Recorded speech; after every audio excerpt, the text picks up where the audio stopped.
o Piketty. Eu debati com ele aqui em São Paulo. Ele veio aqui, falou, está piorando a distribuição de renda no mundo e tal. É um Marx menor ainda, produzido ali na esquina, na França. Cara legal, cara bacana. Foi fazer MIT nos Estados Unidos, mas esqueceu de estudar umas partes. Eu tive esse debate com ele ao vivo. Ao vivo, tem gravação e tudo. Eu dizendo isso para ele, falando assim, você está errado. Você está errado. E dizendo isso, olha, os salários eram de miséria na China, na Índia, eram muito altos nos Estados Unidos.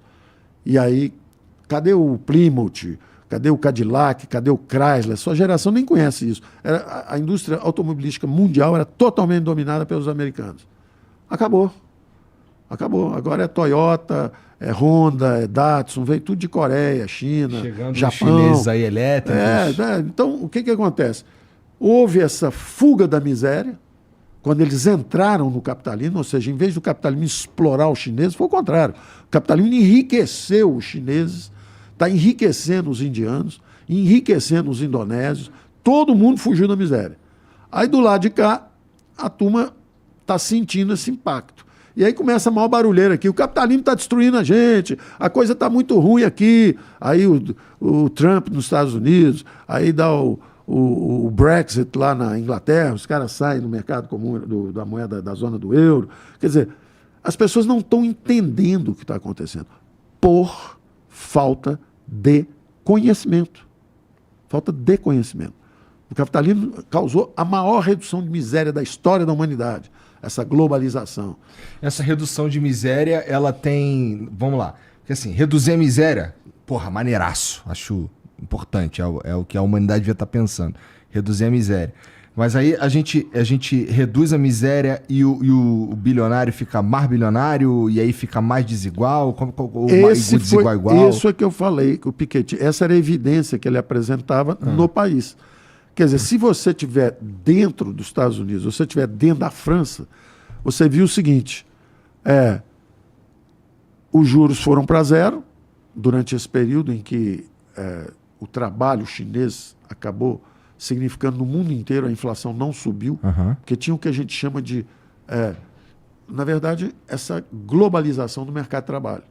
Então, se você tem 1 bilhão de chineses procurando emprego, você tem 1 bilhão de indianos procurando emprego, 200, 300 milhões de indonésios procurando emprego. Não tem alta de preço, não tem alta de salário, não tem nada. Então, o que acontece? E aí o juro vai descendo, como não tem inflação, o juro desce para zero. Esse foi o meu debate com o Piketty. Quando o juro vai para zero, se você tem propriedades, tem rendas, quando o juro tende a zero, as propriedades sobem de preço. A bolsa sobe muito de valor. Os imóveis alugados sobem de valor. O Piketty está reclamando, eu sou professor e não consigo alugar não consigo comprar um imóvel em Paris, só agora com a venda do meu livro é que eu vou conseguir comprar. E eu estava explicando para ele, é simples, quando a taxa de juros tende a zero, a propriedade tende a infinito, o preço da propriedade, isso é uma matemática financeira simples. O preço da propriedade sobe. E aí a desigualdade fotografada num país, dentro do país, o que aconteceu com 1% mais rico dos bilionários? Eles ficaram mais bilionários ainda, porque só eles tinham as propriedades. Então isso na França certamente aconteceu em alguma intensidade. Nos Estados Unidos aconteceu também, mas menos, porque nos Estados Unidos, como o capital é muito pulverizado, quase todo mundo tem dinheiro em bolsa, tem ações de empresas, é um capitalismo popular, entre aspas, todo mundo compra ações. Tinha cirurgião que parava uma cirurgia para ver como é que estão as ações na bolsa. Você vê a finançaites, a infecção de finanças que os americanos estavam vivendo. O negócio já não era mais competir com os outros, o negócio era saber se a bolsa está subindo. Se estiver subindo, nós estamos ganhando dinheiro. Então, é um excesso que foi cometido lá. Por isso que teve o crash 2007, 2008, deu uma mansa-leão neles lá naquela época. Mas então, quando você tirava foto dentro de um país, a desigualdade estava aumentando. Mas com todo mundo subindo. Só que a desigualdade aumentou. Quando você tirava foto, se você fosse para Marte e olhasse para o mundo, a desigualdade estava diminuindo. 4 bilhões de pessoas saindo da miséria e essa turma aqui mais ou menos estacionada. O Ocidente estacionado. E o outro lado do mundo, 4 bilhões saindo. Então, quem olhar de longe fala assim, o capitalismo reduz a desigualdade. Agora, se você olhar aqui, que é a área que está sob estresse, que é a área que está perdendo a competição, ou seja, tirando o Vale do Silício, as grandes inovações, etc., os americanos estavam perdendo a competitividade na produção do aço, perdendo a competitividade na produção de automóvel. Então, porque entraram os grandes competidores do outro lado. Então, aqui estava uma situação de estresse. Daí as escolhas, digamos assim, inusitadas. Vou votar num empresário, Trump. Vou votar num ministro da Fazenda, Macron. Vou sair da zona do euro, na Inglaterra. Quer dizer, o Ocidente em desconforto, porque tem um outro lado do mundo que está estudando mais, trabalhando mais, crescendo mais. Aí essa turma está chegando, está subindo, fugindo da miséria pelo capitalismo. E essa turma aqui, que é o capitalista já obeso, folgado, acomodado. Na época, a brincadeira é que o europeu trabalhava só 3 meses por ano, porque, entendeu? Bom, tinha uma opção de brincadeira que eu, como ministro hoje, não posso mais brincar de nada. Entendeu? Não posso falar mais nada. Mas tu não é mais ministro, não.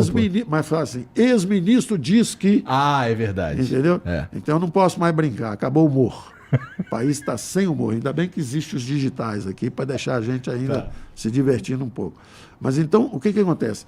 Essa turma aqui, tirando a foto deles mesmo, eles estão vendo o seguinte, olha, não estão subindo os salários aqui, quem já tinha dinheiro e propriedade está ficando mais rico ainda. Agora que o juro subiu,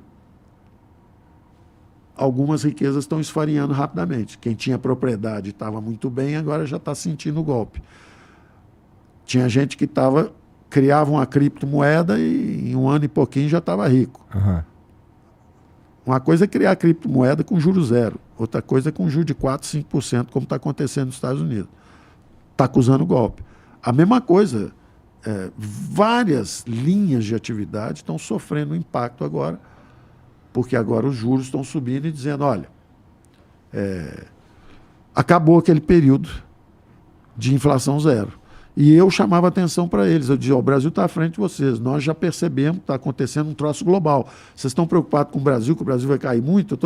O Brasil vai cair menos que vocês. Vocês estão dizendo que o Brasil vai crescer pouco? O Brasil vai crescer mais que vocês. Eles estão subindo o juro ainda, nós já estamos baixando. Então, é por aí. Onde é que tu acha que seria o patamar ideal de juros para o Brasil? Estamos na métrica certa, na tua opinião? Os juros respondem a duas forças, duas grandes forças. Bom, tem uma opção, tem a força fundamental, é a preferência intertemporal e tal, mas aí já começa a ficar complicado. Tá. Vamos tentar simplificar e dizer, tem duas forças. O juro real mais a inflação. O juro nominal, a taxa de juros depende de duas forças. Quanto é que está a inflação e quanto é que é o juro de equilíbrio na economia, vamos dizer assim.